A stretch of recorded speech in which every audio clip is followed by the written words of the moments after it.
పరబ్రహ్మ స్వరూపం.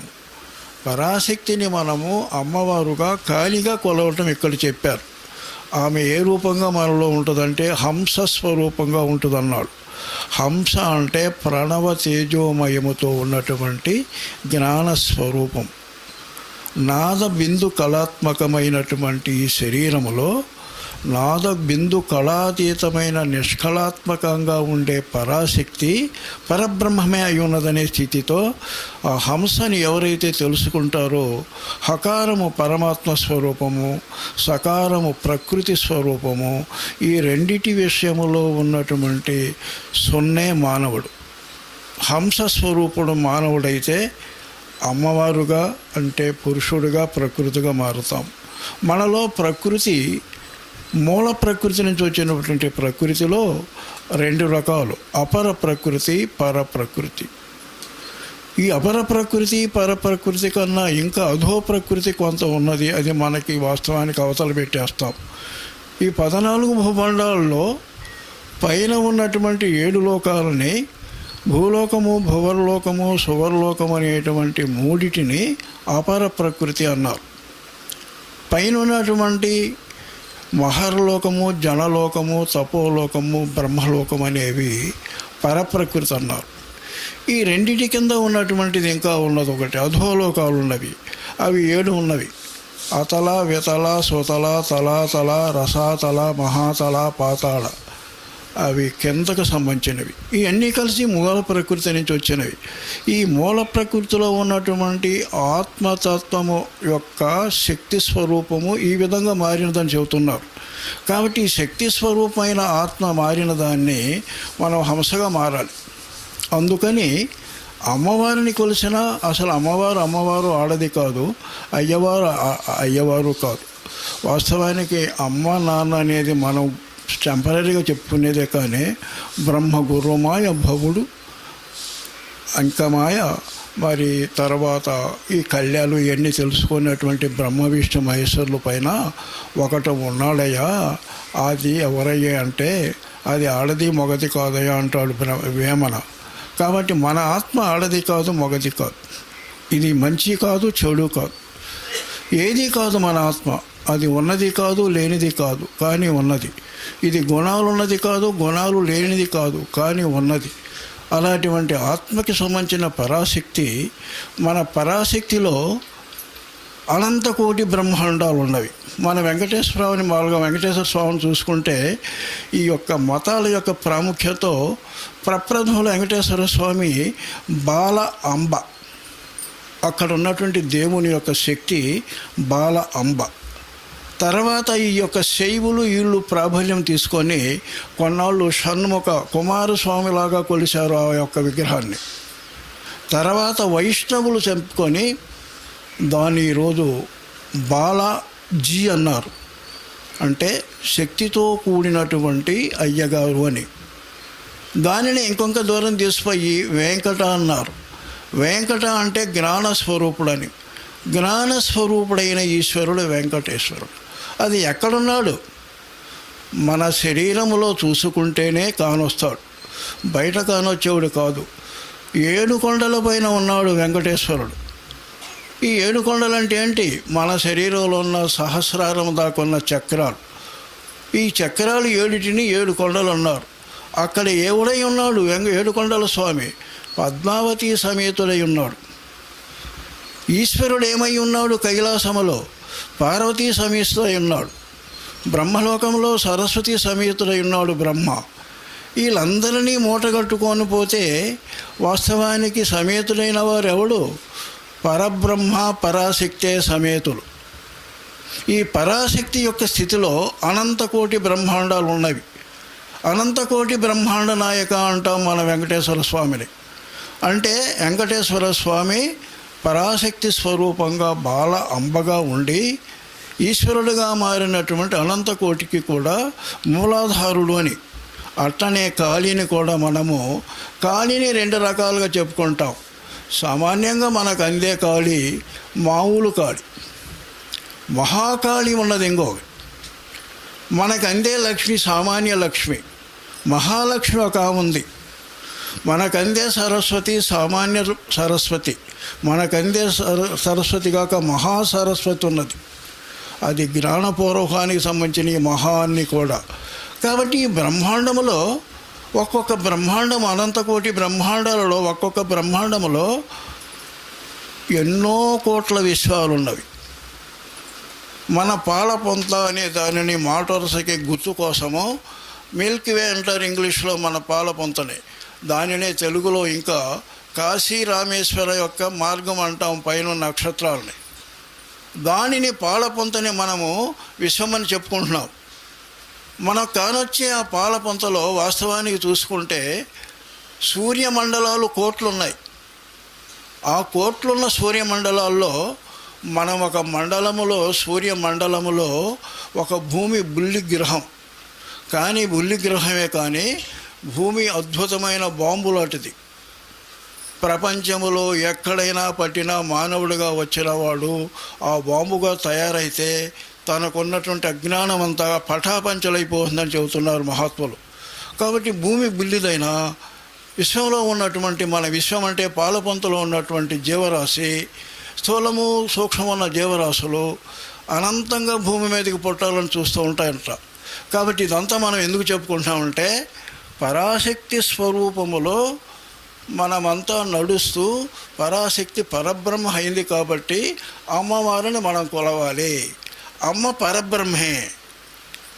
దానికి ఇంకొక రకంగా చెబుతారు, శివుడు పార్వతి ఎలాంటి వాళ్ళు, విష్ణువు లక్ష్మి ఎలాంటి వాళ్ళు, పరబ్రహ్మ పరాశక్తి ఎలాంటి వాడు.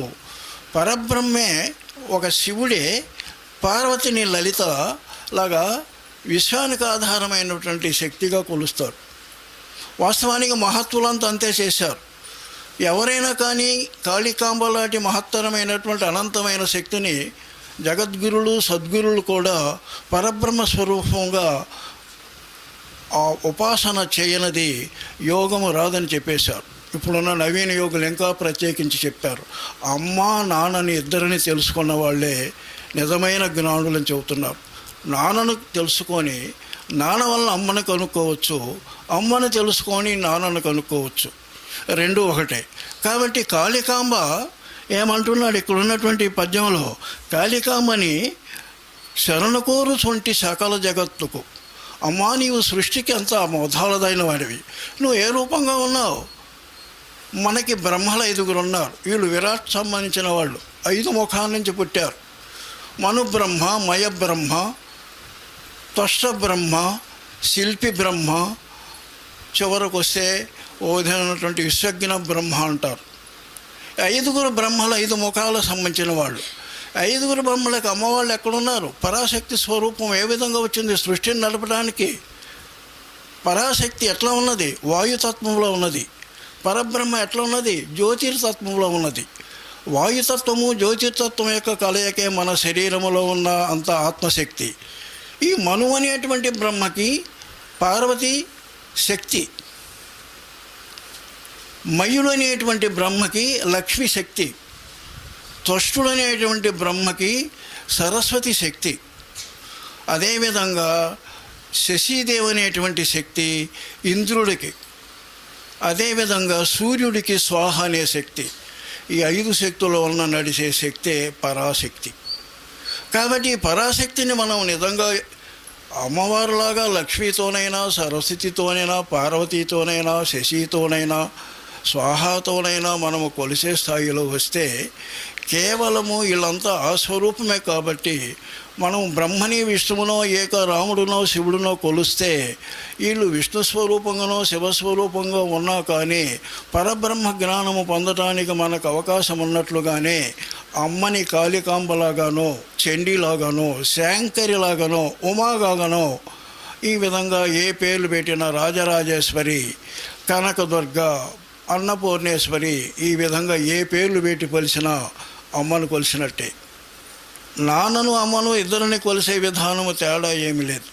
ఓ విధంగా తీసుకుంటే స్త్రీ చాలా ప్రేమమయమైనది. ఎంత ప్రళయ రూపమో స్త్రీ అంత గొప్పది. రామకృష్ణ పరమహంస భయంకరమైనటువంటి స్వభావముగా మనం వెలించేటువంటి కాలికి ఓ విధంగా దాసుడుగా పరబ్రహ్మ స్వరూపముగా సాకార సగుణమూర్తిగా నిర్గుణ నిరాకార తత్వాన్ని ఇచ్చేటువంటి అమ్మగా చివరకు కొలిచాడు. శరణ కోరికంటి సకల జగత్తుకు అమ్మా, నువ్వు సకలాన్ని పరిపాలించేటువంటి దానివి. నీకు బ్రహ్మకి పరబ్రహ్మకి అన్నిటికీ తేడా లేదు. త్రిమూర్తులు 5 మూర్తులు అందరూ నీలోనే ఉన్నారు. నీ వల్లనే వాళ్ళు నడుస్తున్నారు. అఖిలాండ కోటి బ్రహ్మాండాలన్నీ పరాశక్తిలో నడిచిపోతూ ఉంటే మన బుల్లి బ్రహ్మాండంలో ఉన్న బ్రహ్మ ఎంత ఓడు? వాస్తవానికి ఆ విధంగా తీసుకుంటే ఇది చాలా ఫిలాసఫీగా పోద్ది, లేట్ అవుద్ది. కాబట్టి శరణగోరుటంటి సకల జగత్తుకు ఏమంటున్నాడు? నిన్ను శాంతిగూర్చగలుగు శక్తివంశు. మానవుడు కానీ, సృష్టిలో ఉన్న ఏ జీవి కానీ, సూక్ష్మలోక జీవి కానీ, ప్రాణలోక, మనోలోక, ఆత్మలోక, స్థూలలోక జీవులు ఏవైనా కానీ శాంతి మనకు మనముగా పొందాలి అంటే అమ్మ శక్తిగా ఉండాలి. మన ప్రయత్నముతో పుణ్యమైనా చేసుకొని ఉండాలి. మనకు మంచి ఉద్యోగాలు వచ్చినా, మంచి పదవులు వచ్చినా, మంచి ఆరోగ్యం ఉన్నా, మంచి విధానంగా మంచి డబ్బులు ఉన్నా, అన్యోన్యమైన దాంపత్యం ఉన్నా, మంచి అబ్బాయిలు అందరూ సంతానం ఉన్నా, ఈ విధంగా ఏది ఉన్నా కానీ పరాశక్తి స్వరూపం యొక్క స్థితి. పరాశక్తి స్వరూపము జ్ఞానానికి ఎప్పుడూ అనుకవతో ఉంటుంది. జ్ఞానం పరబ్రహ్మ స్వరూపం. జ్ఞానాన్ని ఎవడైతే పొందుతాడో పరాశక్తి ఎప్పుడు మన చేతుల్లో ఉంటుంది. పరాశక్తి ఎప్పుడు ఎప్పుడు వస్తుందంటే భక్తి, ప్రేమ, దేన సేవ, పరోపకార బుద్ధి, సత్యము, శాంతము ఇలాంటి ఎప్పుడైతే మనం పెంచుకుంటామో, ఎందుకంటే పరాశక్తి నుంచే మనమంతా వచ్చాం కాబట్టి, ప్రతి అణువు ఆమె కాబట్టి సకల జగత్తులని పరిపాలించే విధానంగా పరాశక్తి అయినా మన ఆత్మ అయినా ఒకటే. మన ఆత్మే అణువుగా బ్రహ్మాండములో తేజో రూపముగా ఉన్నది. మొట్టమొదట తేజము నుంచి అణువులైన పరమాణువుల యొక్క తేజము నుంచి అణువులుగా వచ్చిన తేజము చిన్న చిన్న కణములుగా, పదార్థములుగా మారుతూ చివరికి స్థూల రూపంగా వస్తువులుగా మారుతూ జీవతత్వముగా ఆత్మతోటి మనము తొడుక్కొని పంచభూతాలతో జీవులుగా వస్తున్నామని శాస్త్ర ప్రమాణం. కాబట్టి వీటన్నిటినీ మనము కర్మలతో పొందింపబడుతూ 84 లక్షల జీవరాశులతో పుట్టుతూ ఎప్పుడో కొన్ని యుగాల కాలం పుట్టుతూ మనము మానవ రూపం పొందిన తర్వాత మానవుల్లో మనసు వికసించి ఆ మనస్సే వికసిస్తూ ఉంటే ఒక యాంగిల్లో మామూలు విజ్ఞానమైనటువంటి సైన్స్ కనిపెడుతూ ఇంకొక యాంగిల్లో ఆత్మపరమైన సైన్స్కి ఎప్పుడు కృషి జరుగుతూనే ఉన్నది. ఆత్మపరమైన యొక్క సైన్స్ కానీ, దేహానికి మన లౌకికంగా ఆనందాన్ని ఇచ్చేటువంటి సైన్స్ కానీ 100కి 100 పాళ్ళు తేడా లేదు. కానీ ఆత్మపరమైన సైన్స్ కలవాడు భౌతికపరమైన సైన్స్ను తెలుసుకుంటున్నాడే కానీ భౌతికపరమైన సైన్స్ను బాగా తెలుసుకునేవాడు ఆత్మపరమైన సైన్స్కి రావట్లేదు. కాబట్టి అమ్మని బాగా కనిపెట్టాలంటే భౌతికములో ఉన్న సూక్ష్మాన్ని తెలుసుకోవాలి. అప్పుడే అమ్మ సంతోషిస్తుంది. నిన్ను సకల జగత్తుకు కారణమైన శాంతి ఇచ్చే శక్తివని కొలుస్తున్నాను, నీ కటాక్షలము గనక దొరికితే నాకు మోక్షం వస్తుందన్నాడు. అంటే అమ్మ యొక్క కరుణ మనకి ఎప్పుడు వస్తుందంటే, అమ్మ ఏ విధంగా పిల్లలందరినీ బాగా చూసుకుంటూ ఏ పిల్లవాడికి ఏ హాని ఇచ్చినా ఒప్పుకోకుండా ఉంటుందో, అదేవిధంగా ఆడపిల్లల్ని మనం ఏ విధంగా చూస్తే ఒక తల్లి మనల్ని ప్రేమిస్తుందో, తన పిల్లల్ని చూసేటువంటి విధానంలో ఉన్న మానవుల్ని అమ్మ ప్రేమిస్తుందని చెబుతున్నారు. ఎక్కడైతే సత్యమైన మార్గం ఉంటుందో, ఎక్కడైతే ప్రేమతత్వం ఉంటుందో, ఎక్కడైనా సమతావాదం ఉంటుందో, కుల మతాది భేదాలు, మూఢ్యాలు, అంటరానితనాలు, మతం యొక్క ఛాందసాలు, కుల వృక్షాలు ఇవన్నీ పోకుతాయో, మనిషిగా జీవిస్తూ మనసునే చూసుకుంటూ మనసులో మంచితనం కోసమే పోరాడే విధానం ఉంటుందో అక్కడ అమ్మ ప్రత్యక్షమవుతుంది. అందుకే వివేకానంద ఇలాంటి వాళ్ళు కూడా మన భారతదేశంలో స్త్రీని గౌరవించటం అనేది ఎప్పటి నుంచో మర్చిపోయామట. అదే బ్రహ్మంగారు అంటారు, స్త్రీని గౌరవించకపోవటమే వాస్తవానికి మనం చేసిన తప్పు అంటాడు. 3 యుగములందు ముదితలు ముగ్ధులు పురుష దౌష్ట్యమునకు పొగలినారు, కలియుగాన కాంత లిలలేల గలరయ అంటాడు. స్త్రీల మనసులోన శివ నివాసంబగు అంటాడు. చంద్రికలు అటు అంటాడు ఇంకో చోట. శివుడు చంద్రుడైతే చంద్రిక చంద్ర కిరణాలు లాంటిది పార్వతి. ప్రకృతి పురుషులు ఆ విధంగా ఉన్నవాళ్ళు పురుషుని తత్వంలో 100% నిండిన ప్రకృతి అయిన పరాశక్తి వాస్తవానికి శివతత్వము కలిగిదే. అంటే శివుని కన్నా శివ గొప్పదని చెబుతుంటాడు ఇంకో చోట. నీవు అమ్మవారి యొక్క స్థితిని, అందుకే రామకృష్ణుడు అంటాడు, అరే నీవు నాకు ద్రోహము చేసినా నేను ఏమి చేయలేకపోవచ్చు, దేవుడైనా నీకు చేయలేకపోవచ్చు, శారదమ్మని బాధ పెట్టామంటే భువన భాండాల్లో దేవుడు కూడా నిన్ను రక్షించలేడని అంటారు.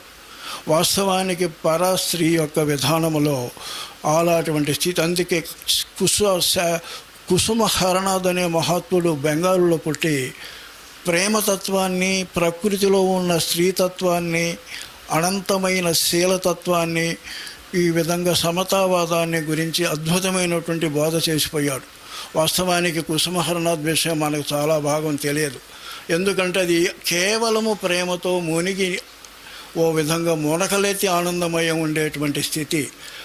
వాస్తవానికి ప్రతి జీవులో, పువ్వులో, కాడలో, అణువులో, కుక్కలో, గర్భిణిలో, పాములో, అన్నిటిలో కూడా ప్రకృతి తత్వం యొక్క అనంతమైన చైతన్యాన్ని చూసే విధానానికి వస్తే అద్భుతమైన జ్ఞానము పొందుతాడని కుసుమహరణాథ్ చెప్పినటువంటి మహత్తరమైన బోధలు ఉన్నాయి. అవి మనకి వాస్తవాన్ని చదువుకునే అదృష్టం కూడా దొరకదు. ఎందుకంటే అది అంతే. అదేవిధంగా ఓ విధంగా తీసుకుంటే చైతన్య ప్రభు కన్నా కూడా కుసుమహరణాథులో ఉన్నటువంటి బోధల్లో చావ ఎక్కువగా కానొస్తుంది.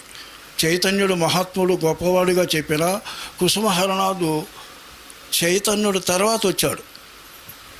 అదేవిధంగా కాళి యొక్క స్వరూప విధానాన్ని కేవల కాళికాంబ అనేటువంటి విధానంలో ఉన్న బ్రహ్మంగారు ఎప్పుడైతే ప్రకృతిని పరాశక్తిగా కొలుసుకునే విధానంగా తన రచనని కాళికాంబ, హంస కాళికాంబ, కాళికాంబ వీర కాళికాంబ, కాళి కేవలము కాళీ మీదనే ఆయన వచ్చిపోయి 1400-1500 పద్యాలు, 1300 పద్యాల దాకా రాశాడు. అంటే పరాశక్తి స్వరూపం యొక్క కరుణ ఉంటే సృష్టిలో కవిత్వం రాయవచ్చు, మహత్తరమైనటువంటి ఎన్ని మహిమలైనా పొందవచ్చు, సృష్టిని చేతుల్లో చేసుకోవచ్చు. అందుకే వివేకానంద అన్నాడు, అమెరికా ఎంత సస్యశ్యామలముగా ఓ విధమైన జ్ఞానవంతముగా విజ్ఞానవంతముగా ఉండటానికి స్త్రీ యొక్క వికాసానికి వాళ్ళు ఇచ్చేటువంటి స్వేచ్ఛాపరత, స్త్రీలలో ఉన్న విజ్ఞానము, స్త్రీలలో సహజంగా ఉన్న ప్రేమ, మంచితత్వము యొక్క వికాసానికి ఇచ్చినటువంటి వాళ్ళకి అవకాశము, ఆ స్థాయి వలనే అమెరికా ఆ రోజుల్లో అంత బాగా ఉండే స్థాయి ఉన్నది. ఇప్పటికీ వాళ్ళలో మనం ఏదో చెప్పుకునే అజ్ఞానము తప్పితే కొన్ని విషయాల్లో మనకన్నా అన్నిట్లో గొప్పగా ఉండబట్టే వాళ్ళు ఆర్థికంగా అన్నిట్లో ఉన్నారు.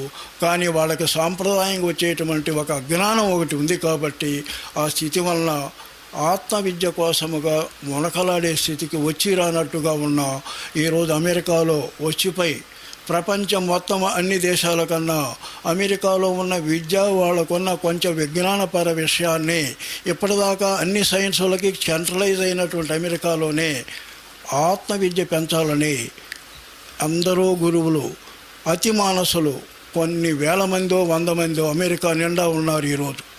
అంటే అర్థం ఏంటంటే ఆత్మశక్తికి ప్రధానమైనటువంటి స్త్రీ స్వరూపత యొక్క కేంద్రీకరణ అక్కడ ఎక్కువ ఉంది. కాబట్టి మన భారతదేశంలో కూడా అనంతంగా అనేక మహత్తులు వస్తూ చేస్తున్నటువంటి వాతావరణం యొక్క అనుప్రాయము, ప్రభావము నేటికి బాగా నడుస్తూ, ఇంకా బాగా నడుస్తూ స్త్రీల స్వేచ్ఛకు అనుకోకుండా మన భారతదేశంలో అనంతంగా బాగా విజృంభిస్తుంది. మన భారతదేశంలో మనం అనుకుంటున్నాం స్త్రీలేదో ఏదో అని మనకున్న చిన్ని పరిజ్ఞానం వల్ల.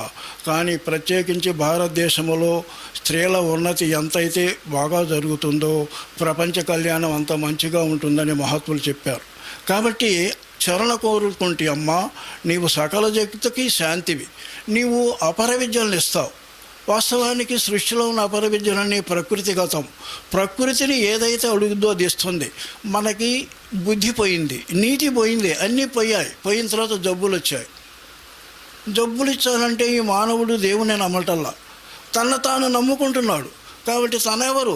పరాశక్తే. తనెవరు? ఆత్మే. తనే ఏదో కావాలనుకుంటున్నాడు. సైన్స్ కోసం పెట్టాడు.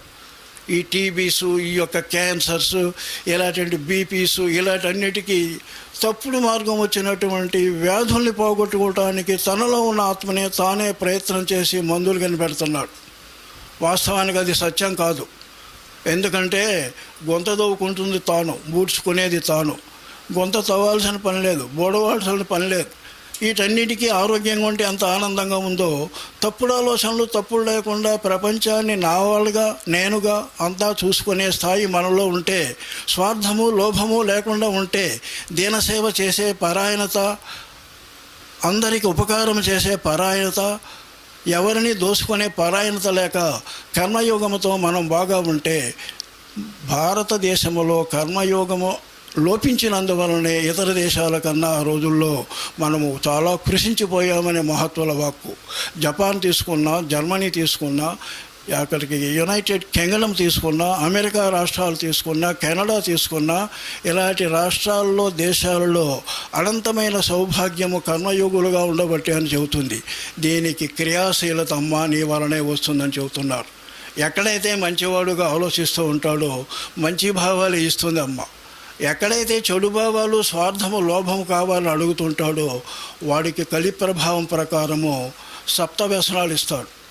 మన భారతదేశంలో మనమేదో బయటోళ్ళు తాగుటాలు ఉంటాము, తాగి వాడు మంచి పనులు మారాడు. మన భారతదేశంలో తాగితే చెడు పనులు చేస్తుంటాడు. అర్థం చేసుకోండి. కాబట్టి మనం చేసే విధానాన్ని, తల్లి యొక్క విధానాన్ని పొందుకోవాలంటే అందుకే ఇక్కడ చేస్తున్నాడు. ఇంకో చోట కూడా చెబుతాడు, అది నీ పదార్చనమున ప్రాపించు మోక్షము. కూసోని పూలు వేయటము, కుంకాలు వేయటము, లేకపోతే టెంకాయలు కొట్టడం కాదు ఆమె చెబుతుంది. ఓ విధంగా వ్యక్తిగతమైన పూజని చేయటం తప్పని కాదు. ఇప్పుడు మానవులనే లేనిపోని వాళ్ళు, అటు ఇటు కాని వాళ్ళని, ఎదురుగా సగం దుర్మార్గముగా ఉన్న వాళ్ళని, అనర్హులనే టెంకాయలు కొడుతున్నారు పూజలు చేస్తూ, దేవాలయాలు నిర్మిస్తూ. కానీ కాళికామని ఏదో విధంగా విగ్రహ రూపంగా పూజ చేయొద్దని కాదు. నీ పద అర్చనమున మోక్షం వస్తుంది.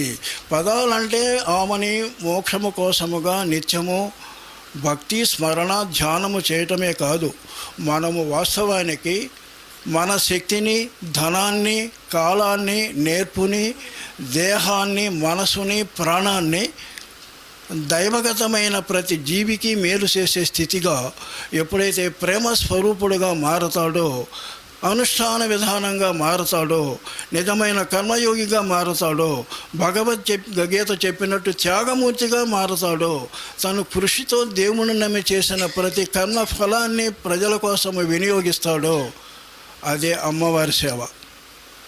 అది ఒకప్పుడు మానవుడు తన కుటుంబాన్ని, తన యొక్క పక్క వాళ్ళని, సమాజాన్ని బాగు చేద్దామనే స్థాయిగా అనుకునేవాడు. దానికి ఎంత పనైనా చేసేవాడు. కుటుంబాన్ని బాగు చేసేటానికి, ఊరినో సమాజాన్నో బాగు చేయటానికి వాళ్ళు అనుకున్న స్థితిలో ఏదైనా వ్యతిరేకిస్తే ప్రాణాలైనా వదిలేవాళ్ళు. తర్వాత మానవుడు కొంచెము విజృంభించి తెలిసి తెచ్చుకునే కొంది ఇది సత్యము కాదురా, మనం ఒక జాతిగా తయారవుదాము, సంఘాలు సమాజాలు కాదురా, మనము భారతీయ జాతుల వాళ్ళము, కొందరు ఏదో ఐరోపియన్ జాతి అని ఇట్లా ఉన్నది, చైనీ జాతీయులని. ఎవడైనా ఈ విధంగా కలిసికట్టుగా ఉన్నవాడు వాడి జాతి అన్యాయము న్యాయముతో పనికెట్టకుండా వాడికి ఉన్న విధానమైన సంస్కారాలతో వాడి జాతి కోసం పోరాటం నేర్చుకున్నాడు. అందులో మంచి ఉండవచ్చు, చెడు ఉండవచ్చు, కానీ అట్లా కాదు. ఇప్పుడు మానవ సమాజాన్ని అందరినీ బాగుపరచాలా అనే యోగం వస్తుంది. కళ్ళల్లో నాదాలు, బిందువులు, కళలు చూసుకొని మత్తుమందుగా నిద్రపోవటం అనే స్థాయిగా ఇప్పుడు మహాత్ములు ఒప్పుకోరు. అక్కడ దేవుడి తత్వము ఉన్నదని లేదని కూడా ఒప్పుకోరు. ఎక్కడ దేవతత్వం ఉందంటే ప్రతి అణువులో ఎదురుగున్న జీవ పదార్థములో చైతన్య రూపమైన ఆత్మని గ్రహించే అమ్మను చూసే స్థితికి ఉన్నప్పుడే నిజమైన పదార్చన అని చెప్పుకొచ్చారు మహాత్ములు. అందుకే మెహర్ బాబా, సాయి బాబా, వాస్తవానికి అరవింద, రామకృష్ణ ఇలాంటి మహాత్ములు జీవితాన్ని, అందుకే బ్రహ్మంగారు అంటాడు, అంటే పరులు కొరకు పాటు పడువాడు ధన్యుడు, పరము కొరకు పాటు పడును యోగి, యోగి కన్నా ధన్యుడొత్తమోత్తముండు, కాళికాంబ హంస కాళికాంబ అంటాడు ఒక చోట. అద్భుతమైన పద్యం. తన కోసం ఏదో మోక్షికి పోదామో, సన్యాసి అవుదామో, ఎవడో పెడితే తిందామో, ఎప్పుడు ముక్కు మూసుకొని ఉందామో, ఏకాంతంగా ఉందామో, ఎవరి జోలి వద్దు అనే ప్రశ్న అనేది నిజమైన యోగమే కావచ్చే, కానీ అది ఒకప్పటి యోగం, ఇప్పుడు యోగం కాదు అసలు. అది దాన్ని ఒప్పుకోరు అసలు ఇప్పుడు మహాత్ములు. నీవు యోగాన్ని, దేవుని నమ్మి జీవితాన్ని కర్మప్రాయములో సత్క్రియాత్మకంగా ప్రతి జీవిని బాగు చేస్తూ స్వార్థం లేకుండా ప్రతిదీ త్యాగరూపంగా నీ మనసుని, వాక్కుని, చేష్టల్ని అన్నిటినీ ఏదైతే దైవగతం చేస్తావో బాగా అర్థం చేసుకోండి. జాతి కోసము యూరోపియన్స్, జాతి కోసము అమెరికన్స్, జాతి కోసము జపానీస్, చైనీస్ ఏ విధంగా తన విషయాన్ని, ఇంటి విషయము ఏ విషయము పట్టించకుండా ఏ యుద్ధం వచ్చినా ఎమర్జెన్సీ బేసిస్లో అర్పణాభావంతో ఉంటారో ఆ భావాన్ని నిజంగా మనము ప్రపంచ మానవాళి కోసం పెట్టే స్థాయికి ఎదిగితే నిజమైనటువంటి పదార్చన అని మహాత్ములు చెప్పుకొస్తున్నారు. కాబట్టి ధర్మము, సత్యము, మానవుడిలో ప్రతి చోట ధర్మాన్ని, సత్యాన్ని పెంచాలి. మనం ఆడంబరాన్ని పోగొట్టుకోవాలి. దైవాన్ని నిస్వార్థంగా ఆయనని ఆకాంక్షించి సర్వ సమర్పణ శరణాగతి ఇవ్వాలి. అమ్మకి ఇక్కడ సకల జగత్తుకు పాలకురాలు అయ్యేటువంటి దానివి, శాంతి కర్తవనే విధానంలో నీకు శరణ కోరుతున్నా. మనకి ఇంట్యూషన్ కావాలి, ఇన్స్పిరేషన్ అంటాడు, ఆకాంక్ష. నేను దేవుని మనిషి కావాలి, నా వాళ్ళంతా దేవుడి మనుషులు, నా కుటుంబంలో ఉన్న వాళ్ళని ఏ విధంగా నేను నిస్వార్థంగా త్యాగభావంతో సేవ చేస్తానో ఆ విధంగా మానవాళ్ళందరికీ నిస్వార్థంగా సేవ చేస్తాను అనే భావంతో ఎవడైతే చేస్తాడో వాడు ఆకాంక్ష కలవాడు. రిజెక్షన్, కులాలు, మతాలు అంటూ మూఢాచారాలు ఇలాంటి అన్నీ కూడా తీసిపారేసి మా దేశస్తుడు ఇతర దేశస్తుడు కాదు. ఇంకొకటి బాగా గుర్తుంచుకోండి, ఈరోజున్న ప్రయాణ సాధనాలు, సైంటిఫికల్ డెవలప్మెంట్ వలన ఒకప్పుడు మనం ఎడ్ల బండి మీద పోతే ఎంత పోయినా 10 ఆమడో 4 ఆమడో బంధుత్వాన్ని పెంచుకునేవాళ్ళం. ఈరోజు ఒక రోజులో అమెరికా చుట్టుకొని వచ్చే స్థాయికి ఎదిగాం. అంటే ఇప్పుడు ప్రపంచమంతా ఒక దేశముగా మారినటువంటి రోజులు. ఇక్కడ ఉన్న మానవుడు 2వ రోజులో వాషింగ్టన్లో ఉండే రోజులు, షాంఘైలో ఉండే రోజులు, ఎక్కడ ఉన్న కెన్యాలో ఉండే రోజులు. మానవుల అనుసంధానము, అనుబంధము 100కి 100 నిత్యమైన రోజులు. ఏ మానవుడు, ఏ జాతివాడు, ఏ జాతీయుడు లేని రోజులు ఇవి. అలాంటి విధానంలో ఎక్కడ మానవత్వములో, వ్యక్తిత్వంలో, సమిష్టత్వంలో సత్యమునతో దాన్ని ప్రేమిస్తూ అసత్యాన్ని ప్రతిఘటిస్తూ సత్యాన్ని నడిపే స్థాయిని ఎవరైతే పోతూ ఉంటారో, మానవాళి యొక్క క్షేమము కోసం ఎవరైతే ఉంటారో, కాళికాంబ అమ్ము ప్రపంచానికి సృష్టికే నువ్వు తల్లివి, నువ్వు కాళేశ్వరివి, మహాకాళివి. నీవు కాలానికి ఈశ్వరివే కాదు, కాలాంతకురాలవు, కాలాన్ని నాశనం చేస్తావు, కాలస్వరూపినివి, కాలంలో ఉన్నదానివి. నీవు కాల అంతకివి కాక కాలాతీతమైన దానివి అమ్మా. నీవు కాలస్వరూపిణమైన కాలాతీతమైన దానివి, కరుణామూర్తివి, నిష్కర్షగా అధర్మాన్ని ఖండించేదానివి, ధర్మరక్షకురాలివి. నీవు యోగాన్ని, జ్ఞానాన్ని, శాంతిని, భద్రతని, తెలివిని, అపర విద్యల్ని, పరవిద్యల్ని ఇచ్చేటువంటి మహత్తమైనటువంటి సద్గురు స్వరూపినివి, పరబ్రహ్మ స్వరూపినివి. నీవు శాంతి భద్రతలు నీ వలనే ఎక్కడైనా ఏ దేశాల్లో కలుగుతున్నవి. బాగా గుర్తుంచుకోండి, ఈరోజు పరాశక్తి స్వరూపం యొక్క ప్రళయ తాండము విశ్వము మొత్తము నడుస్తున్నది. అదే టోటల్గా అరవిందాశ్రమంలో మదర్గా చెప్పినటువంటి సత్యత. మాతా మెర్రా అనేటువంటి ఆమె ప్రపంచంలో ఎంతవరకు ఆడవాళ్ళలో చెప్పిన శక్తితత్వ విషయాల్లో కానీ, అనంతమైన జ్ఞాన ప్రదీప్తములో కానీ ఎక్కడా కానరాదు ప్రపంచంలో. ఈరోజు ఎక్కడో ఫ్రాన్స్లో పుట్టి అమ్మ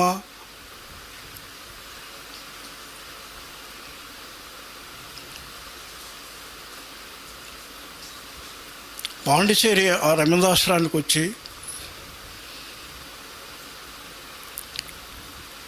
అనంతమైన శక్తి స్వరూపంగా మనకి ప్రతి అణువులో కానొస్తుంది ఆమె. అటువంటి ఆమె మహాకాళిగా, మహేశ్వరిగా, మహాసరస్వతిగా, మహాలక్ష్మిగా ఉంటుంది. అలాంటి మహత్తరమైన స్థితిని మనం గ్రహించడానికి మన భారతదేశంలో ఆమె ఎంతో త్యాగం చేసింది. అలాంటి వాళ్ళ యొక్క ప్రోద్బలంతోనే ఈరోజు ప్రపంచం అంతా అనంతమైన శక్తియుతంగా మారే స్థితికి మారుతున్నాం. కాబట్టి అమ్మా, నువ్వు సకల జగత్తుకి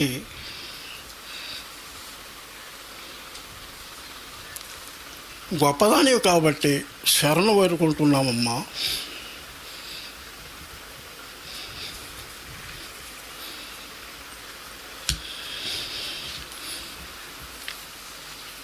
శరణు కోరుకుంటే సకల జగత్తును శాంతిగూర్చగలుగు శక్తివంశం నీ పదార్థమున ప్రాపించు మోక్షంబమ్మ. మాకు యోగానివ్వమ్మ. మమ్మల్ని దరిచేర్చే స్థితిగా నిత్యము నువ్వు చేసేటువంటి తరంగాలని గ్రహించి మేము బాగుపడేలాగా మమ్మల్ని బాగు చేయమ్మా. నీవు ఏమాత్రం కరుణించినా మాకు మోక్షం వస్తుందమ్మా అనే విధంగా చెప్పింది ఆమె. కాబట్టి బ్రహ్మంగారు కాళికామ్మని ఎందుకు ఆ రోజు ఎందుకు అని ఈ విధంగా రాశాడో మనకు అర్థం కాదు. కానీ ఆఖరికి వీరబ్రహ్మలలితం వీరప్రభావం సురమణ సహితం భద్రకాళీ సమేతం భస్మం జ్యోతి స్వరూపేణ వీరబ్రహ్మస్వరూపం అనేటువంటి విధానంలో బ్రహ్మంగారు తన తత్వాన్ని కాళీ రూపంగా మార్చుకునేటువంటి స్థితిగా చెప్పాడు. అంటే అర్థం ఏంటంటే స్వరమణ సహితం సూర్యఖండాంశుధార్యం రిపుగణహరిం సద్భక్త రక్షాం అంటాడు ఆయన. సద్గురుం తం నమామి అంటాడు ఆఖరికి. అంటే అర్థం ఏంటంటే బ్రహ్మంగాన్ని కొలిసేటువంటి వాళ్ళు ఈ విధంగా కాళికాంబ శక్తి యొక్క విషయాన్ని అద్భుతంగా కనుక్కునే స్థాయికి వచ్చినటువంటి తరంగాలు బ్రహ్మంగారి నుంచి కూడా ఉంటాయి. కాబట్టి విషయానికి వస్తే మనం తీసుకునేది కాళికాంబ విషయంలో అమ్మని బ్రహ్మంగారు ఎంతగా సున్నితంగా కొలుసుకున్నాడో మనకు అర్థమవుతూ ఉంటుంది. కాబట్టి పోతే వాసనాత్రయంబు నాశనమ్మలరించి అంటే వాస్తవానికి మన యోగంలోకి దిగే స్థాయికి అమ్మ మమ్మల్ని ఏ విధంగా రక్షిస్తావు, మోక్షాన్ని ఇస్తావు అనే స్థితికి వస్తే, నీ కరుణ నా మీద మా మీద కలిగే స్థితికి వస్తే, మాకు యోగాన్ని భక్తిని ఎందుకు ఇవ్వవు అనే స్థాయికి వస్తే మాకు వాసనత్రయాన్ని తీసేయమ్మా. లోకవాసన, దేహవాసన, వాస్తవానికి శాస్త్రవాసనతోటి మేము చాలా బాధపడుతున్నాం. అంటే ఈశ్వరత్రయం అని చెబుతాడు. ఈశ్వరాలంటే దారేషణ, ధనేషణ, పుత్రేషణ. వాసనలంటే లోకవాసన, శాస్త్రవాసన, దేహవాసన. మనమంతా వాసనలతో పడి ఉన్నాం. మనమంతా కర్ణబంధముతో పడి ఉన్నాం.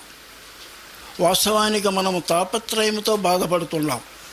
భార్య, పిల్లలు, డబ్బు ఎక్కడ పట్టినా మానవ ప్రపంచంలో ఇదే చిందులాడుతుంది.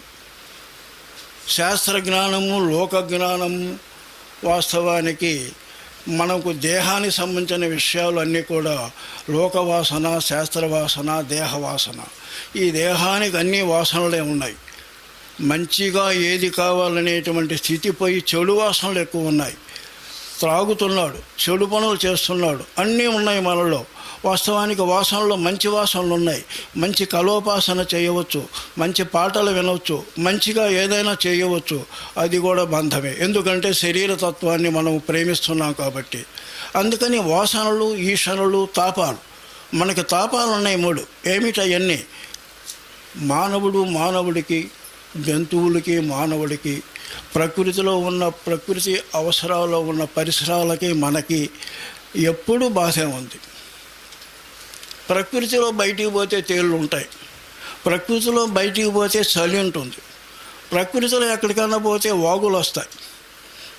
ఇదంతా కూడా బాగా ఆలోచిస్తే మానవుడు మానవుని దోసుకుంటాడు.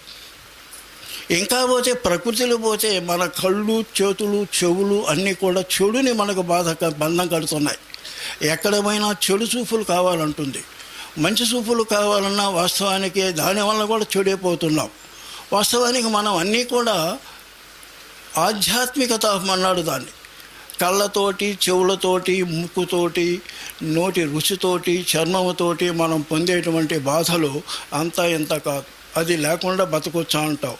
100కి 100 రూపాయలు అనంతంగా బాగా బతకవచ్చు. వీటన్నిటినీ చెడిపోతున్నాం మనం. ఇవన్నీ పోతుంది. ఆది భౌతికం చెప్పుకున్నాం. ఆఖరికి తెళ్ళు, పాములతో సహా సృష్టిలో ఉన్న ప్రతి జీవి ఏడిపిస్తుంది. మనిషిని చూస్తే పులి చంపుతుంది, పులిని చూస్తే మనిషి చంపుతున్నాడు. తిండి కోసం చేపలు, మేకలు వీటన్నిటిని చంపుతున్నాడు. ఇవన్నీ తాపాలు. ఇంకా ఉంటే ప్రళయాలు వస్తున్నాయి, తుఫాన్లు వస్తున్నాయి, వైరల్ డిసీజెస్ వస్తున్నాయి. వాస్తవానికి కరువు కాటకాలు వస్తున్నాయి. ఇవన్నీ దేనికి? ఇవన్నీ మానవుడు నీతి తప్పబట్టే అని అంటున్నాడు. కాబట్టి ఈ విషయం తీసుకుంటే, అమ్మా మాకు వాసనత్రయాన్ని తీసేయి, దేహవాసన వద్దు, ఈ దేహం నిజమనే భావం వద్దు, దీనివల్ల జ్ఞానాన్ని పొందేటువంటి శక్తి నాకు అవకాశాలు ఇచ్చావు కాబట్టి అందుకే దేవుని గురించి తపన, దేవుని గురించి తపనలో మంచి గురువుని పొందాలనే తపన, తర్వాత మంచి గురువును పొందటంలో ఉన్న తపన, ఈ మూడు ఉంటే నన్ను ధన్యత చేసే స్థితికి తెచ్చినట్లమ్మా అంటున్నాడు. వాసనాత్రయాన్ని నాశనం మడరించి భేదవాదములను పెళ్ళగించి ఈరోజు యుద్ధాలన్నీ భేదాలు వాదాలతోనే వస్తున్నవి. ఇప్పుడు కోల్డ్ వార్ జరుగుతుంది వరల్డ్ మొత్తం, ప్రతిరోజు ఎంతో జరుగుతుంది. ప్రతి గ్రామంలో ఫ్యాక్షన్స్ వరల్డ్ వార్ జరుగుతుంది ఈరోజు. వాస్తవానికి వెనక రోజుల్లో కన్నా ఈరోజు ప్రపంచంలో ఇప్పుడున్న దుర్దినం ఎప్పుడూ లేదని మహాత్ములు చెబుతున్నారు. ఎక్కడ పట్టినా గ్రామాల్లో కానీ, దేశాల్లో కానీ, సంఘాల్లో కానీ కోల్డ్ వార్ జరుగుతుంది. ఒకరికొకరు నీచంగా దోసుకుంటున్నారు ఈరోజు. వాస్తవానికి అది మనం ఎంత విద్యావంతులమైనా మనం ఏదో అనుకుంటున్నాం, ఛాన్స్ రాబట్టి మనం సిఎస్ ఐఏఎస్లు చదువుతున్నాం. ఈరోజు ఆఖరికి ఎక్కడో ఉన్న ఉత్తర ధ్రువంలోని ఎస్కిమోలు కూడా సిఏ చదవచ్చు ఛాన్స్ ఉంటే. ఎక్కడో ఉన్నటువంటి చెంచులు శ్రీశైలం ఉండేవాళ్ళు ఇలాంటి 10 డిగ్రీస్ పొందవచ్చు. కానీ మానవ స్వార్థం ఎవడికో ఒకరికో చదువుకునే స్థాయి తెస్తుంది. అప్పటికి ప్రేమ లేని చదువు ప్రేతభూషణం అని చెప్పాడు మహాత్ముడు. నీతి లేని చదువు రోత, ప్రేమ నీతి గలుగు విద్యయే పరవిద్య అని మహాత్ముడు చెప్పాడు. కాబట్టి భేదవాదాలు తీసేయాలి, మనం పొందేటువంటి స్వార్థాన్ని తీసేయాలి. వాస్తవానికి సైన్స్ ఎంత కనిపెట్టాల్సిన పని లేదు. మహాత్ములు ఒకప్పుడు శరీరంతోనే పోయేవాళ్ళు ఎక్కడికైనా. మహాత్ములు ఎక్కడుండి అమెరికాలో ఒక అబ్బాయికి బాగలేదంటే దాన్ని మనసుతో పెడితే ఆపరేషన్ లేకుండా బాగు చేసే స్థాయిలో గల వాళ్ళు ఉన్నారు. రాబోయే రోజుల్లో ఇంకా 100 ఏళ్లలో ఇవన్నీ రోగాలు గీగాలు అన్నీ పోయి మనసుతోనే వైద్యం చేసుకునే రోజులు రాబోతున్నవి. అసలు రోగము రాకుండానే ఉండే స్థితి రాబోతుంది. ఇన్ని సైన్సులతో పని లేకుండా పోయే స్థాయి వస్తుంది. మహాత్ములు ఇప్పటికే ఉన్నారు. మనం అనుకుంటున్నాం వరల్డ్ వార్స్ వస్తాయి, బాంబులు పగులుతాయని. ఎన్నటికీ జరగటానికి వీల్లేదు. పెంటాగన్లో ఉన్నటువంటి అమెరికాలో ఉన్న కంప్యూటర్ సిస్టమ్ ఆడాలంటే మన యొక్క గుంటూరు మస్తాన్ లాంటి వాళ్ళు కళ్ళు మూసుకుంటే 5 సెకండ్లో మాడతాయి, వరల్డ్ వార్ వచ్చేది పోద్ది. అందులో సందేహం లేదని చెబుతున్నారు మహాత్ములు. కాబట్టి మనం ఆత్మవిద్య నేర్చుకోవాలి, భేదాలు పోగొట్టుకోవాలి. దేశానికి ఊరికి కులానికి మతానికి మనం ఆధ్యాత్మిక పోతున్నాం కాబట్టి సత్యాసత్యాల నిర్ణయంలో తప్పు లేదు. కానీ సత్యం తప్పకుండా ఉండటం లేదు. ఎవడు చూసే దృష్టిలో ఒకటి సత్యంగా కానొస్తుంది. వీడికన్నా మనకన్నా యోగికి సత్యం అవసరం. యోగి చాలా భవిష్యత్తులో ద్రష్టతో చూసే వాక్కులు తీసుకోవాలి. యోగిని నమ్మి కూడా మన యొక్క దానికి ఏలాడబడటంలో ఉన్న దురదృష్టము, యోగుల కాడికి పోయినందుకు మనం పొందే ఫలితాల కన్నా ఏమీ ఉండవు. యోగులు చాలా సున్నితంగా బాగా పోతూ ఉంటారు. వాళ్ళు పోయే విషయాలకు మనం మనసు పెట్టి అట్లీస్ట్ నీ భావాన్ని అవతల పెట్టే స్థితిగా నిర్మలంగా ఉంటే బాగుపడతారు. యోగం యొక్క ప్రత్యేకత అది. భేదవాదాలను పోగొట్టాలంటే యోగులకు ఒక రచన ఉంటుంది. ప్రాంతాలని, ఊళ్ళని, వచ్చేవాళ్ళని ఏ విధంగా నడుపుకోవాలి. గురువును గురు అనగా గురు ఎరుగు గురు తెరుగు. గురుభావం ఎరుగుకుండిన గురువును తానేమి ఎరుగు గురి లేకున్నాను. గురువుల మన్మము తెలియరు, గురువుల గురు నిర్గుణములు గోప్యం సిద్ధ. బ్రహ్మంగారు, మరి రామకృష్ణ, మరి ఆ విధంగా మెహర్, ఇలాంటి వాళ్ళ యొక్క నిర్గుణతత్వాన్ని మనం చూస్తే వాళ్ళ గురుతత్వంలో ఎంత లోతు ఉంటుందో మనం వాస్తవానికి వాళ్ళు సముద్రం అంత వాళ్ళు అయితే మనం కుంటంత వాళ్ళమైనా సత్యం మనకు అర్థమవుతుంది. ఒక ప్రక్క ఒక శాంతగా ఉండేటువంటి ఒక గురుప్రాయం ఉన్న ఆశ్రమాల్లో ఎంత సత్యత నడపడానికి గురువు శ్రమ చేస్తూ ఉంటాడో, ఒక టైంలో అరవింద మహర్షి ఆరోవిల్లి మాత అమ్మ మిర్రా ఆ చెప్పేటప్పుడు వరల్డ్ వార్ వచ్చింది, సెకండ్ వరల్డ్ వార్. ఆశ్రమంలో ఉన్న వాళ్ళంతా జర్మనీ గెలవాలనుకుంటున్నారు. అరవింద పేపర్ స్టేట్మెంట్ ఇచ్చాడు, అయ్యా మనకి ఇంగ్లాండే గెలవాలన్నారు. ఇదేందయ్యా మనకి వాళ్ళకి వైరవేత అన్నారు. మీకు తెలియదురా బాబా, మన ముందు ఇండియా వాళ్ళని గెలిపించుకొని స్వతంత్రం తెచ్చుకుందాం. మనం ఓడిపోతే 300 ఏళ్ళు జర్మనీ కింద పడి ఉంటాం. ఇండియాలో ఉన్న మహాత్ముల్లో చెప్పిన మాట ఎవరు వినలేదు. కాంగ్రెస్ కూడా వినలేదు. చివరికి ఏదో విన్నారు. తర్వాత తెలిసింది ఆయన చెప్పిన మాట ఏందో. అర్థం ఏంటంటే ఎందుకు దేనికి ఆఖరికి ఆయన చెబుతాడు. ఆయన యోగాన్ని తీసుకొని ఆయన శక్తిని తీసుకుంటూ జర్మనీ గెలవాలని వాళ్ళ సముదాయం అంతా 190 మంది పెట్టేశారు మనసు. అమ్మాను అరవింద యోగి ఇంగ్లాండ్ గెలవాలని పెట్టింది మనసు. అర్థం చేసుకోండి.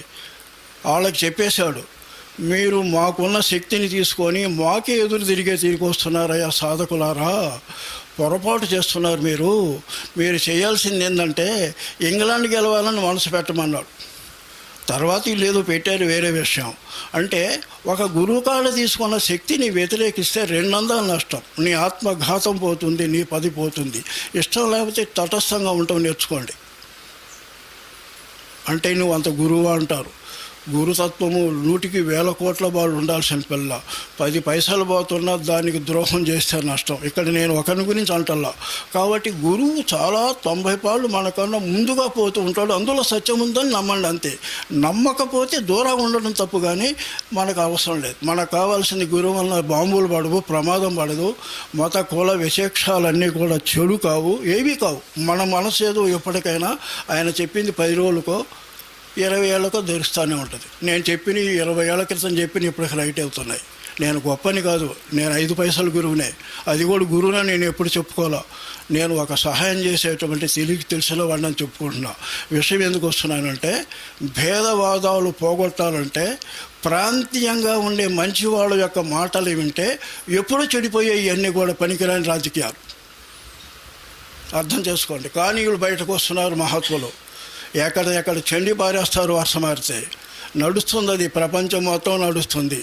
ఈ కళ రాజకీయాలన్నీ కూడా కుల పక్షాలు మత పక్షాలన్నీ కూడా కూలిపోయే రోజులు వస్తున్నాయి, అందులో సందేహం లేదు. కాబట్టి భేదవాదాలు తీసేయాలి, సత్యాన్ని మనం ప్రకటించాలి. ఒక గ్రామంలో 10 మంది సత్యము కోసం నిజంగా కులాలు ఇవన్నీ పట్టించుకోకుండా మనవాడు తప్పేసిన బయటవాడు తప్పేసిన బయట రాష్ట్రానికి జిల్లాలతో పని లేదు. మన ఊరిని మన ఇల్లుని మనం కాపాడే విధంగా నువ్వు ధర్మాన్ని సత్యాన్ని కాపాడుకుంటే, భేదవాదాలు తీసేసుకుంటే రాష్ట్రం మొత్తం భేదవాదాలు పోతుంది. మన కానించి బయలుదేరాలి. మనం మారదాం, సమాజం మారుతుంది. సమాజం మారితే జాతి మారుతుంది. భేదవాదాలంటే అది అమ్మ అంటే భారతమాత ఈరోజు కొట్టమిట్టాడుతుంది. భారతమాత ప్రపంచంలో నేను ఆధిపత్యము పొందిన రోజులు ఉన్నవి. ఈరోజు ఎందుకు ఇంత అధగతికి పోయాననే స్థితిలో ఏడుస్తుంది. అదే మాతా మెర్ర అంటుంది. భారతమాత జుట్టు పట్టుకొని ఒక పుత్రులు ఒక్కొక్క పాయగా బట్టి పీకుతున్నారు ఇన్నాళ్ళకని చెప్పింది. ఏడిపిస్తున్నారని చెప్పింది. ఆమె అదే చెబుతుంది, నన్ను పీకుతున్నారని చెప్పింది. వాస్తవం అది, ఆమెనే పీకుతుంది. మనం మరి ఏం చేస్తుంది? ఒక తల్లిని 10 మంది పిల్లలు బట్టి జుట్టు పీకుతుంటే ఏం చేస్తుంది? ఆ విధంగా ఉన్నామని ఈరోజు రాష్ట్రాల వారీగా, జాతుల వారీగా, కులాల వారీగా భ్రష్టపడిపోయాం. మూర్ఖులైనటువంటి రాక్షసులు ఈరోజు మానవులుగా పుట్టి సమాజాన్ని, కులాన్ని నాశనం చేస్తున్నారు. ఆ స్థాయి గుర్తొస్తే బాగా అర్థమవుతుంది. కాబట్టి వాసనాత్రయంబు నాశనం మొనరించి భేదవాదములను పెళ్ళగించ ఏమవుతుందన్నాడు. చిత్తువర్తలల్ల జీర్ణమవు. మనలో వృత్తులు ఉన్నాయి, అహంకారపూరితమైనటువంటి కోరికలు, అహంకారపూరితమైనటువంటి మదమత్సరాలు. చిత్తవృత్తులు అంటే ఏమేంటి? అవిద్య, దేహమే నిజం అనుకోవటం, దేహ సుఖమే నేను అనుకోవటం, దేహము కోసం ఏదైనా చేయటం, అస్మిత, విషయ సుఖముతో ఓడలాడటం, తాగుడు, తిప్పటం, ఏది ఆఖరికి మంచిగా ఉన్న తప్పే. బయటవాడితో ఆధారపడినంత వరకు మంచి కూడా తప్పే, గుర్తుంచుకోండి. వీణ వాయించి నిద్ర పట్టకుండా ఉండేటువంటి స్థితి కూడా తప్పే. వీణ లేకుండా, ఏది లేకుండా ఆనందించే స్థాయికి వచ్చిన వాడే నిజమైన యోగి. మంచి ఆహారం తిని బ్రతికి బలంగా ఉండటం కూడా తప్పే. మంచి ఆహారం తీసుకుంటూ ఆహారానికి అతీతమైన శక్తి పొందిన దాకా తప్పే. కానీ కొద్దిలో విషయం, మంచి ఆహారం ఆరోగ్యపూరికమైనది. ఆ విధంగా చిత్తవృత్తులలో మానిపోతాయి. మనలో రాగం ఉన్నది, ద్వేషం ఉన్నది, చాలా దూరం దిశపోతాయి, మనకు అర్థం కాదు. మనలో రాగము పుట్టిన కానించి బయలుదేరుద్ది. ఇంటి పేర, ఇంటి వంటి పేర, కులం పేర, అన్నిటి పేర. 195 మంది వీటి నుంచి తప్పించుకోలేరు. ఎంత మంచివాడైనా తప్పించుకోలేరు. ఒక గురువే తప్పిస్తూ ఉంటాడు, ఒక గురువే తప్పుకొని ఉంటాడు, అందులో సందేహం లేదు. ఇక అంటే రాగద్వేషాలు తీసేయాలి. వాస్తవానికి అభినివేశం, నాకేమవుతుందో ఆయన సాయంత్రానికి నేను ఎప్పుడు తెస్తాను, తొందరగా సాగుకుంటే బాగుండు. యోగం పెరిగే కొద్ది అభినవేశం పెరుగుతుందట మానవుల్లో. మీకు అర్థం కాల. ఆయాసాలు, నొప్పులు ఇవన్నీ ఎక్కువ వచ్చేదని బాగా గుర్తు. యోగం పెరిగినప్పుడు చాలామందికి ఆయాసాలు, నొప్పులు ఇవన్నీ వస్తూ ఉంటాయి. దడ ఒక విధంగా దెయ్యం పట్టినట్టు బాధ, వాడికి అభినవేశము క్షణక్షణము కూడా వెంటాడుతుందంట. ఇవన్నీ ఎందుకు చెబుతున్నా అంటే చిత్తానికి ఉన్న గుణాలు శీర్ణమైపోతాయి, ప్రప్రథంలో చిక్కిపోతాయి, తర్వాత నశించిపోతాయి. యోగం అంటే ఏమిటి? వెనక రోజుల్లో ఉన్న మన వృత్తులు ఎప్పటికీ తెగేయటం. యోగం అంటే ఏమిటి? వచ్చే వృత్తుల్ని మంచిగా మార్చుకోవటం. అదంటే ఏమిటి? వాటి మీద ఆధారపడకుండా వాటికి అతీతమైన స్థితికి పోవటం. అది యోగం. ఆ స్థితికి పోయేది వెనక వృత్తుల్ని తీసేయటం, వాటిని రబ్బరు పెట్టి తుడిసినట్టు తుడవటం, తెల్ల కాగితంగా రాయటం. ఆ తెల్ల కాగితంలో మళ్ళీ పనికిరాని వృత్తిలో, మరి ఆశపూర్వకమైన వృత్తిలో రానియకుండా ఉంటాం. శూన్యం చేయటం, భక్తితో, వైరాగ్యంతో, శమదమశీలతో ఉంటాం. ఉన్నటువంటి స్థితిని శూన్యమైన మనసు చేయటం. శూన్యమైన మనసు నిలకడగా ఉంటే ఆత్మ దీపించే స్థితిని అనుభవం పొందటం. అనుభవం పొందిన తర్వాత అపరోక్షా నుంచి దృఢపరోక్షానికి రావటం. దృఢ అపరోక్షములో ఉన్న తత్వాన్ని అర్థం చేసుకున్నవాడు జ్ఞాని అవుతాడు. వాడే హంస స్వరూపుడవుతాడు. ఆ హంస స్వరూపత మాకు కూడా కల్పించి మమ్మల్ని మోక్షానికి పంచేవమ్మా. నేను శరణాగతి పోతున్నాము, నీ కటాక్షలము కొద్దిగా చూపించమ్మా. ఆ విధానంగా మమ్మల్ని కాపాడే స్థితి నీకు నిత్యము ఉన్నది. కానీ మేము నీ కళ్ళి మళ్ళీతేనే మాకు సహాయం చేస్తావు కాబట్టి ఎప్పటి నుంచైనా మమ్మల్ని కాపాడుతూ మమ్మల్ని ఆత్మమార్గదులుగా చేయమ్మా, హంస స్వరూపులుగా చేయమ్మా అని చెప్పుకున్నాడు. ఓంగా 4 సాధనముల నయముగా చెందియు నవవిధ భక్తుల నాణ్యతెంచి అష్టాంగ యోగంబు అభ్యాసమొందియు ముదితాదులవి 4 మోదమంది నయ మహావాక్యాలు 4 అరయగలిగి సాంఖ్యయోగమ్యయే సాధ్యపరసి కర్మయోగము దాల్చి కడుగ తత్వమరసి తారక యోగంబు తనరగించి అరయ అమనస్క భావంబు నందగలిగి 7 కొండల ఓం తేజు నీసు నుంచి ఆత్మయోగిగా జ్ఞాని అయి అలరు బుధుడు విశ్వరూప ఓం కృష్ణ శ్రీ వెంకటేశ. ఇది మొన్న మనకు కొత్తగా వచ్చిన పుస్తకంలో. అది వెంకటేశ్వరుని గురించి అద్భుతంగా కొన్ని విషయాలు ఇందులో చాలా బాగా మనం వరుసగా చెప్పుకోవచ్చు. వెంకటేశ్వర స్వామి వాస్తవానికి మనకి ఎలవేలుపు. ఆయన పరబ్రహ్మస్వరూపంగా కలుసుకుంటాం. ఆయన కృష్ణ స్వరూపం అనుకున్నాం. కృష్ణుడు విశ్వస్వరూపుడు. విశ్వస్వరూపుడు ఇప్పుడే చెప్పుకున్నాం. విశ్వం అంటే మనకి బ్రహ్మాండాల్లో ఉన్న ఒక భాగం. ఆ ఎలాంటి విశ్వాల్లో మన విశ్వంలో మనందరినీ జ్ఞానప్రపూర్ణులుగా చేస్తూ ఆత్మపరంగా మార్చడానికి వెంకటేశ్వర స్వామి విష్ణు స్వరూపంగా వచ్చాడు. అంటే వాస్తవానికి వెంకటేశ్వర స్వామిని నమ్ముకుంటే డైరెక్ట్గా నీకు స్వర్గలోకాలు నువ్వు కోరిన ఏయైనా వస్తాయి. కానీ జ్ఞానానికి పునాది అయితే చెబుతాడే కానీ నీకు జ్ఞానం ఇస్తాడనేది వట్టి మాట అని మహాత్ములు చెబుతారు. ఇచ్చేది బ్రతికి ఉన్న గురువు, చచ్చిపోయిన గురువు, అందులో సందేహం లేదని చెబుతున్నారు. కాబట్టి బ్రతికున్న గురువు కానీ సత్యం ఉన్న గురువు కానీ మనకు సహాయం చేసే స్థితికి వెంకటేశ్వర స్వామిని నమ్ముకుంటే మనకిస్తాడు. అక్కడికి దాపు చేరుస్తాడు. మంచి గురువు దగ్గరికి పంపిస్తాడు వెంకటేశ్వర స్వామి. మనం అర్హత సంపాదించాలి. దేవుణ్ణి మనం ఎంతైతే నమ్ముతామో, వెంకటేశ్వర స్వామిగా నమ్ముతామో, నాకు ఆత్మవిద్య కావాలని 100కు 100 ఆయన్ని మొరపెట్టుకుంటామో వెంటనే ఆయన మన కాడికి మంచి గురువునో లేకపోతే మంచి గురువు కాడికి మనల్ని పంపటం అనేది 100కు 100 సంభవించే విధానం అని మహాత్ములు చెబుతారు. అందుకని ఇప్పుడు చెప్పుకునేవన్నీ కూడా వెంకటేశ్వర స్వామి మనకి ఇచ్చేటట్టు ఇచ్చి మంచి గురువుల సాడ చెందటానికి అవకాశం ఇవ్వయామని ఆయన్ని ప్రార్థించుకుంటున్నాం మనం. కాబట్టి విషయానికి వస్తే మనం వచ్చేటువంటి స్థితి 4 సాధనములు నయముగా నుంచి టైం లేదు కాబట్టి సింపుల్గా చెప్పుకుందాం. 2:30 కాలం ఆపేస్తాం. కాబట్టి 4 సాధనాలు అనేది ఆత్మవేదంలో ముఖ్యమైన పద్ధతి. 4 సాధనాలు అన్నాడు. సాధన చతుష్టయం అంటాడు. దానిని వివేకం, మానవుడికి వివేకం ఉంటేనే దేన్నైనా పొందాలంటాడు. వివేకం అంటే ఏం లేదు, తనకున్న తెలివి ప్రకారం సత్యాన్ని గ్రహించటం. ఒకడు 10వ తరగతి చదువుతూనే ఉన్నాడు, వాడికి ఉన్న లోపల తెలివి ప్రకారం ఇంజనీర్ కావాలంటాడు. కాదులో డాక్టర్ చేయరా అంటే వివేకం తప్పే.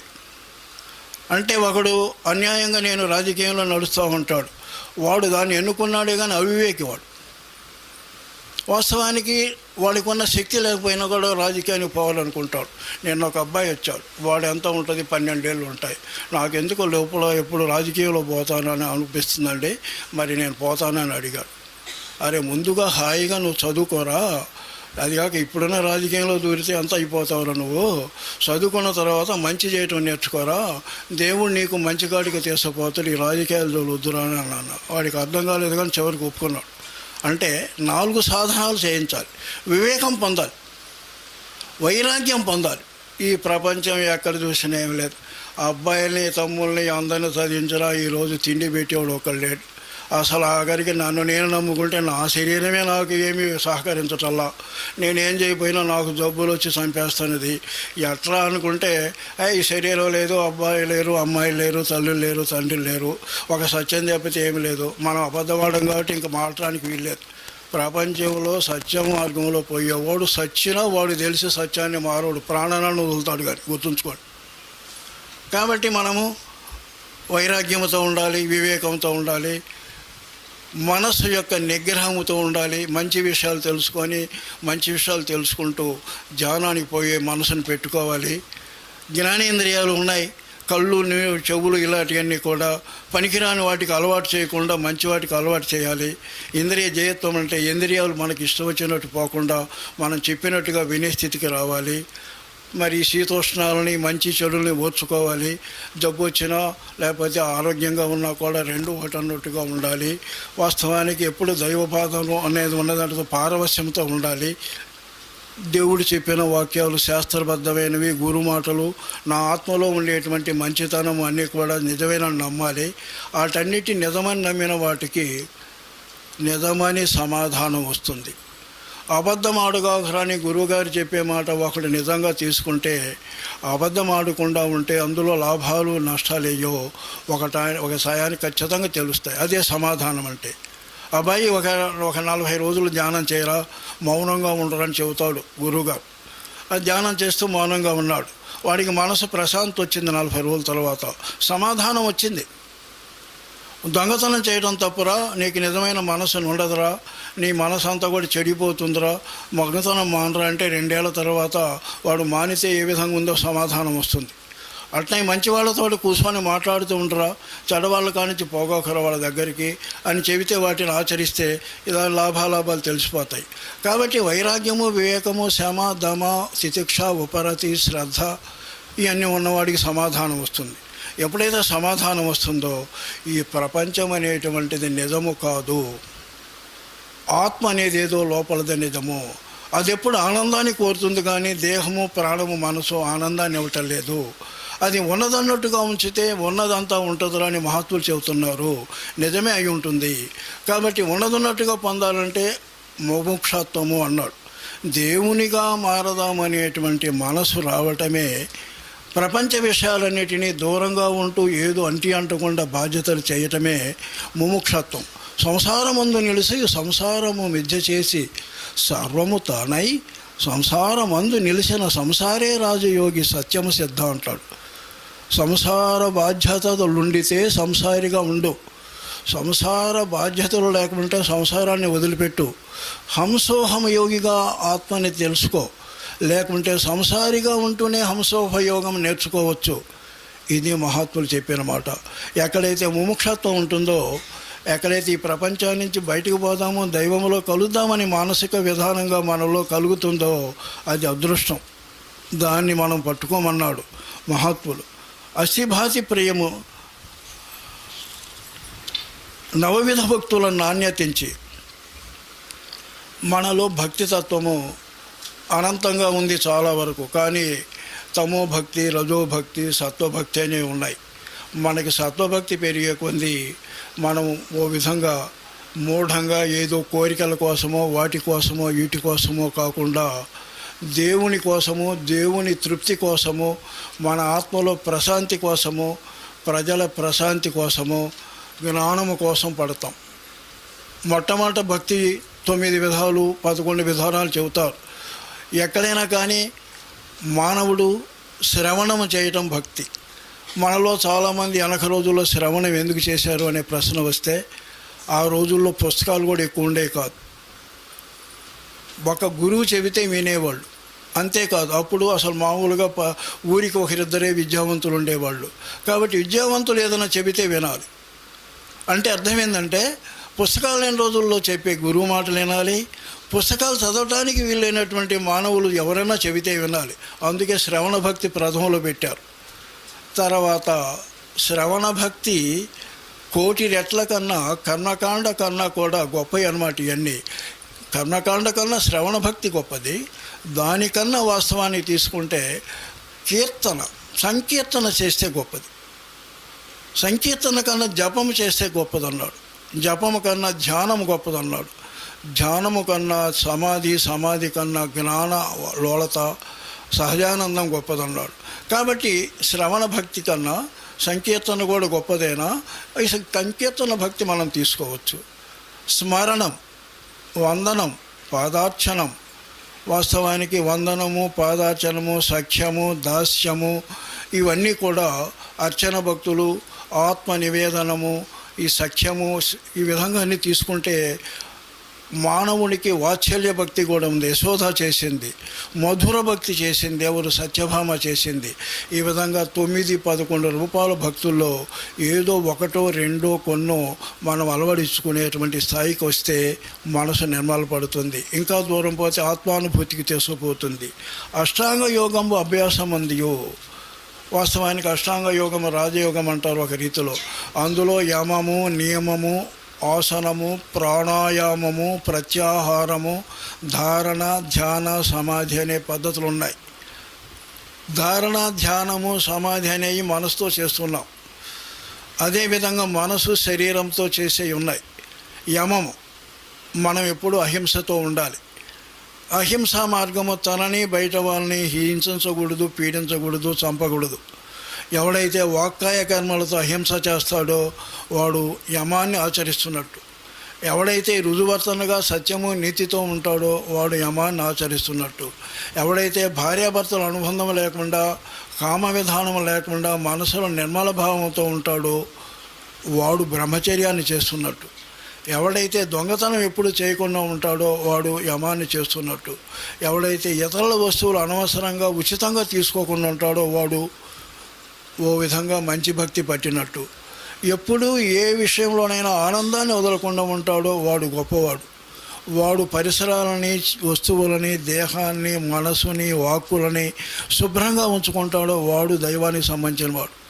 ఎవడైతే దేవుణ్ణి పొందాలని నిత్య ప్రయత్నం అన్ని విషయాలుగా దానాలు, ధర్మాలు, తపస్సులు, జపాలు ఇలా విధంగా పూజలు అన్నీ చేస్తూ ఉంటాడో వాడు నిజమైన భక్తి కలవాడు. ఎవడైతే సర్వము అణువణువు కూడా దేవుడినే భావంతో నమ్మి ఉంటాడో వాడు నిజమైన భక్తి కలవాడు. ఎవడైతే స్వాధ్యాయనముతోటి మంచి పుస్తకాలు చదువుతూ మంచి విశేషాలు నీతిపరమైనవి నేర్చుకుంటూ 10 మందికి చెబుతూ ఉంటాడో వాడు గొప్పవాడు. తర్వాత కూర్చోవటం బాగా నేర్చుకొని, ప్రాణాయామం నేర్చుకొని, మనస్సుని ప్రత్యాహారం అంటే చెడు వాటికి పోకుండా మంచి మీద మనసు పెట్టడము, మంచి మీద మనసు పెట్టిన దాన్ని కంటిన్యూస్గా అదేవిధంగా అఖండంగా ఉంటే ధ్యానం అన్నాడు.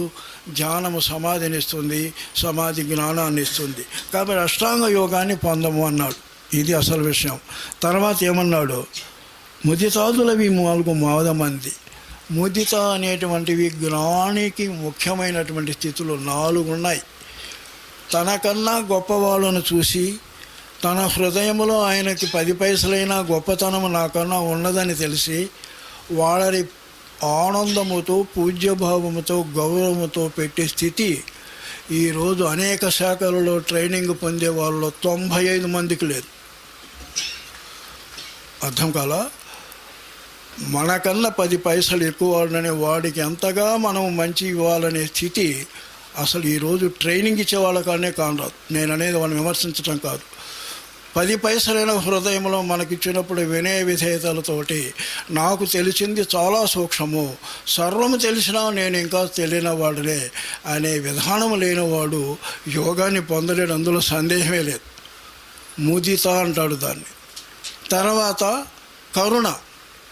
ఎవడైతే దీనముగా ఉంటాడో, పాపము అన్నీ పోగొట్టుకొని ఉంటాడో, వాళ్ళను చూసి సహాయ బుద్ధితోటి వాళ్ళని మంచి చేద్దామనే భావం లేకుండా ఉంటాడో వాడు యోగానికి పనికిరాడు. ఎవడైతే దుర్మార్గులై ఉంటారో వాని గురించి న్యూసెన్స్గా ప్రతీకారము పగ సాద్దామని కాకుండా ఉదాసీనంగా పోతూ ఉంటే ఏదో ఒక విధమైనటువంటి విధానంలో ఇతరులు అనుకున్న మోటార్స్కి కుక్క ఏనుగు కలిపోతుంటే అది అరుచుకున్నా అంటే తప్పుగా ఇది ఉదాహరణ కానొస్తుంది, తప్పే కావచ్చు. ఏనుగు ఏ విధంగా కుక్క మరుగుతుంటే పట్టించుకోకుండా పోతుందో ఆ విధంగా ఉదాసీనంగా ఉండటం నేర్చుకొని వాడు యోగి కాదు. అదేవిధంగా సాటివారితో తోటివారితో స్నేహంగా ఆనందంగా అన్నిటినీ సదాత్మీయత పంచుకొని వాడు మంచివాడు కాదు. ఒక స్థాయికి ఎదిగి నేను యోగినని డంబంగా ఉండేవాళ్ళు, దర్పంగా ఉండేవాళ్ళు యోగులు కాదు. సాటి వాళ్ళతోటి విధంగా రామకృష్ణ పరమహంస లాంటి వాళ్ళని చూసుకుంటే ఈ 4 ప్రతి వారిలో ప్రతిబింబించేవాళ్ళు మహాత్ములు. ఎవడైనా పండితులు వస్తే రామకృష్ణుడు వణికేవాడు, నేనేమన్నా అతనికి అన్యాయంగా మాట్లాడి బాధ పెట్టేవాడిని అని. అంటే అర్థం ఏంటంటే ఆ ప్రేమతత్వాన్ని పంచుకునే స్థితి ఎవడన్నా దీనులు వస్తే ఆయనకి ఇవ్వాల్సిన విధానంగా నేను అదే అంటాడు వివేకానంద. నన్ను ఈ యొక్క రాజులు అప్పుడు భారతదేశంలో ఉన్న బుల్లి సంస్థాన రాజులు చూపే ప్రేమకి నేను అర్హుడునా కాదా అన్నాడు ఆయన. అంత మహత్తమైన ఆశయం కలవాడు కూడా. అంటే ఈ 4 ఉన్నవాడే నిజమైన యోగి. వాడు పెద్ద ఆఫీసర్ కావచ్చు, సైంటిస్ట్ కావచ్చు. మీకు గుర్తుంచుకోండి, ఇప్పుడున్న సైంటిస్ట్లో ఉన్న మెలకువలు ఆత్మ విద్య ఉండి ప్రేమ భక్తిలో ఉన్న వాళ్ళకి కన్నా కూడా చాలా తక్కువని మహత్తులు చెబుతున్నారు. నోబెల్ ప్రైజ్ గ్రహీత దుర్మార్గుడై ఉండి మనసుతో నియంత్రణతో భావం ఉండి ప్రేమ ఇలాంటివి లేకుండా కర్కశంగా ఉండేటువంటి ఒక నోబెల్ ప్రైజ్ విజేత అయిన సైంటిస్టు మామూలుగా మన పశువులను మోసుకునేటువంటి పామరుడి కన్నా తక్కువ వాడని చెబుతుంది వేదాంతం. తెలివి ప్రస్తుతానికి వాడుకున్నాడు అంతేగాని అవసరం లేని చోట అవసరం లేకుండా పడి ఉంటుంది ఆ తెలివి. విషయానికి వస్తే ఏంటంటే ఎక్కడ వినయ విధేయతలు ఉంటాయో, ఎక్కడ నీతి ప్రేమతత్వాలు ఉంటాయో అది ముఖ్యమని చెప్పుకొచ్చారు మహాత్ములు. ఇది సైన్స్ నేను చెప్పేది. కాబట్టి నయమహావాక్యాలు 4 నరయగలిగి అహం బ్రహ్మాస్మి, ప్రజ్ఞానం బ్రహ్మ, తత్వమసి, అయమాత్మ బ్రహ్మ. ప్రజ్ఞానం బ్రహ్మ అంటే మనన్నిటికీ సాక్షిగా తెరగా ఉండేటువంటి స్థితి ప్రజ్ఞానం బ్రహ్మ అని అర్థం కావాలి. యోగంలో తెలిసిపోతుంది. పెద్ద యోగాలతో ధ్యానాలతో నాదబిందు కళాలతో పని లేదు. ఇదే చాలా అదృష్టం. మంచి గురువులు కూడా చాలా ఈజీగా కనిపెట్టవచ్చు మనం. ప్రజ్ఞానం బ్రహ్మ, అహం బ్రహ్మాస్మి, నా ఆత్మే పరబ్రహ్మ స్వరూపము.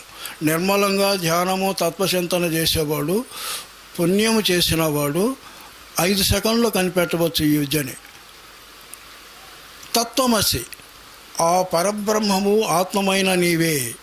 అయమాత్మ బ్రహ్మ, ఇదిగో నీకు ఈ ఆత్మ ఉన్నదని గ్రహించావా? ఈ ఆత్మే పరబ్రహ్మ స్వరూపము. ఈ 4 వాక్యాలు ఎవడైతే తెలుసుకుంటాడో వాడు వాస్తవానికి గొప్పవాడు అవుతాడని చెప్పారు. కర్మయోగము దాల్చి కడుగ తత్వమరసి సాంఖ్యయోగమును సాధ్యపరిచి తారక యోగము తనరగించి. సాంఖ్యం అంటే 25 తత్వాలు తెలుసుకోవటం,